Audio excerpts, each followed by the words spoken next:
Greetings, sirs and madams. I'm Seraphic Zero, and we're playing Monster Hunter World. Today we're bringing you a quick hunt of the Bazelgeuse. And I know Bazelgeuse is... he's sort of challenging to melee, so I figured I can do a very quick demonstration of how to lance him. There are a lot easier ways to lance him, but I'm just sort of doing a quasi-speed run here. So...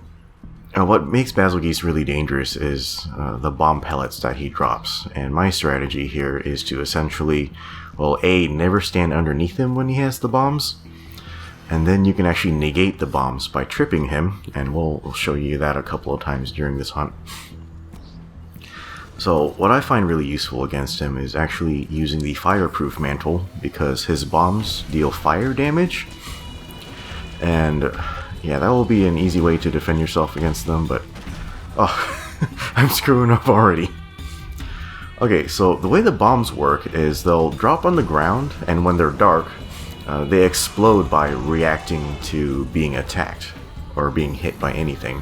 So the way Bazelgeuse works is he'll drop the bombs, and his moves actually are designed to hit the bombs and set them off. And you can actually technically set the bombs off yourself, but it's not really all that helpful. Alright, there, so we hit him in the legs enough and he falls over, and you see all the bomb pellets he had attached to him, they disintegrate. And so this creates a nice window where you can attack him safely. And then without the bombs, his attacks actually don't even really hit all that hard. They just look like they hit hard. And then he has a lot of roars and wind shears, which can be annoying. But the interesting about... fucked up the timing.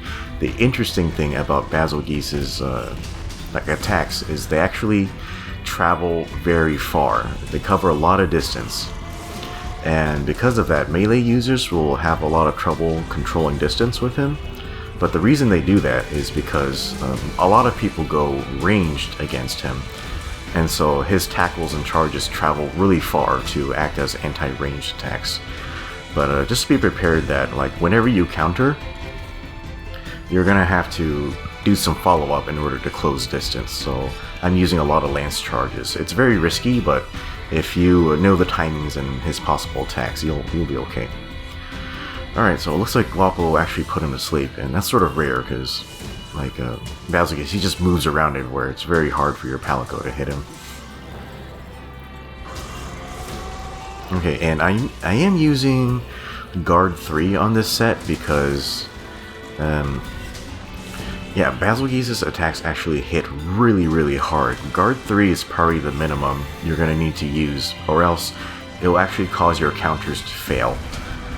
Like, the knockback is huge, so Guard 3 is the minimum. You could go Guard 5, but with Power Guard that's less useful. Yeah, and you might need to use a lot of Guard advances and evades to get out of the way of the bombs. I kind of screwed up that time, but I guess there was good timing and I managed to trip Bazelgeuse simultaneously, so it wasn't too bad of a situation. Yeah, and if you do have Fire Blight, you can use the Lance Hops to put the fire out. It'll take about 4 hops, because you're not actually rolling on the ground. Yeah, and that jump into the air and ground slam thing, that move is not too dangerous for Lances, but it does have some wind shear to it, so watch out for that. And I'm trying to stand a little bit to the side because there is some wind shear when Bazelgeuse takes off, and that screws me up a lot. Okay, so, well, Bazelgeuse, he's basically a gigantic weak spot, like his head and his tail take a crap load of damage, and those parts are huge, they're really easy to hit. So, yeah, just aim for those when you're not hitting him in the feet, and I don't know, like, he's really a glass cannon, so... yeah, just aim for that, and he'll be dead pretty soon.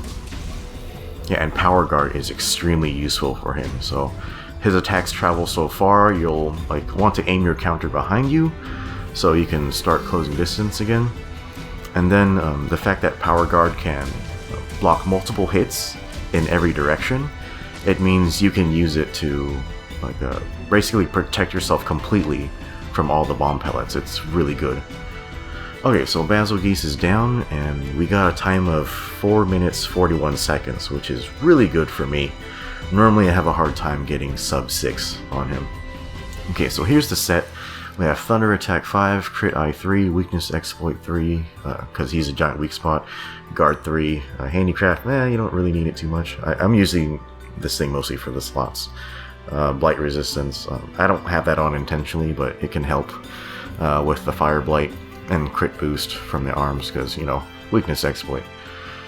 And Protective Polish, just to, you know, just so we can keep up the offensive and stuff. He doesn't leave too many openings for you to sharpen, so yeah, Protective Polish helps a lot. Oh man, that was a quick hunt. Alright, so here, like, yeah, you can set off the bombs by hitting them, but yeah, if you're standing too close, they can actually hit you too, so just be careful with that.